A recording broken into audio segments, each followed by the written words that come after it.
Welcome to my garden. Today I will be planting bulbs in the garden. Bulbs can be planted from September till the end of the year.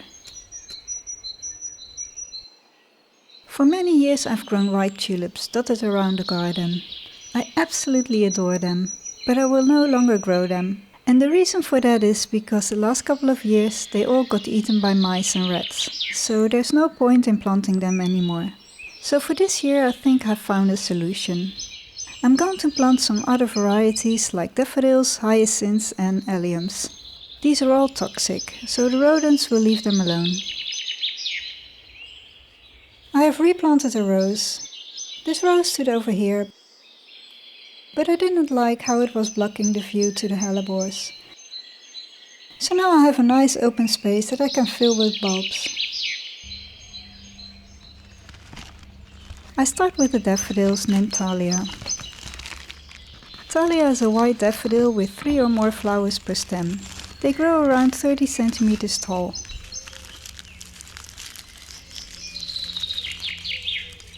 Before I actually start planting the bulbs, I like to place them all on the soil.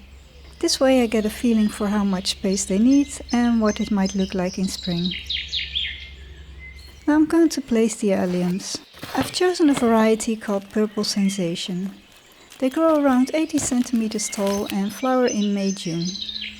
The purple flowers will pop up amongst the roses and epitas.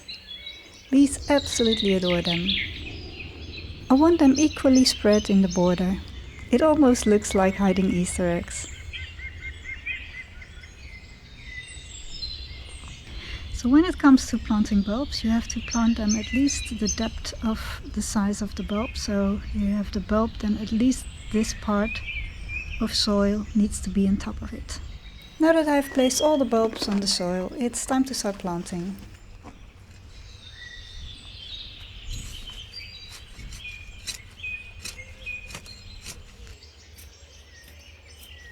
Simply dig a hole and pop them in the ground with the pointy top up. Cover them with soil. I like to put a twig on top of them as a reminder of where I've planted them.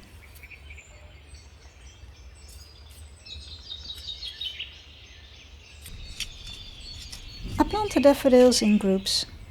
Therefore I dig one large hole and pop them in together.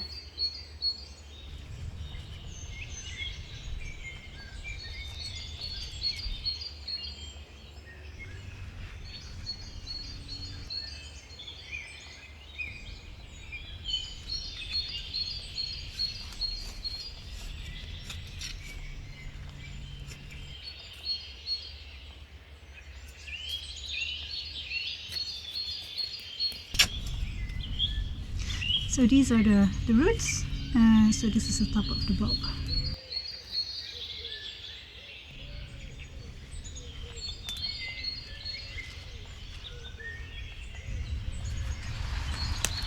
And I'm planting some sticks to know where I planted the bulbs.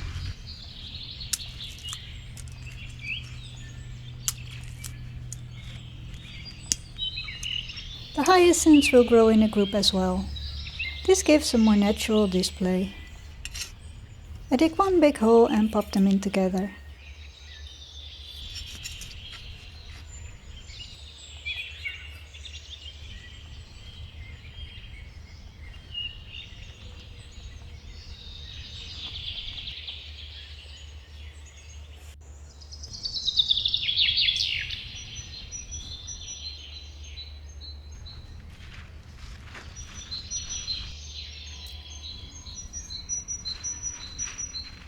Time for a short break.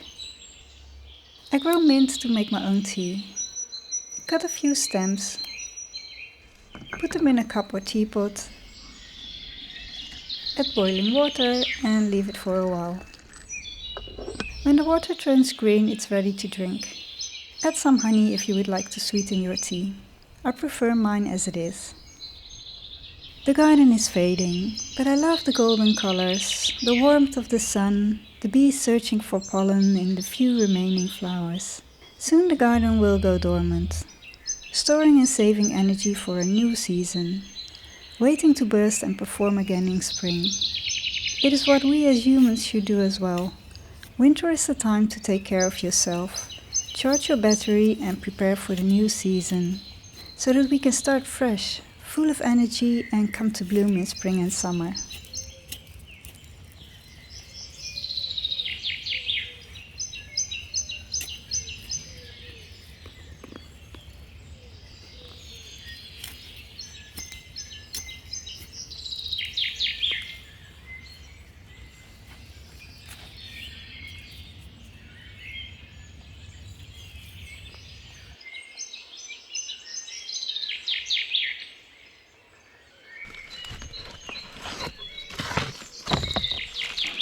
I'm planting some more alliums in the border at the other side of the bench, so that when I sit there I will be surrounded by alliums and enjoy the buzzing of the bees. Again, I first place all the alliums on the soil.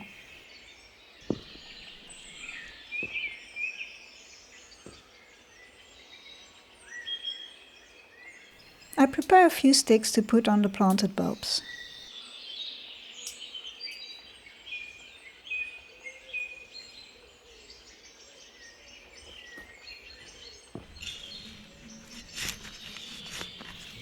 There's something calming about planting bulbs, almost like meditation.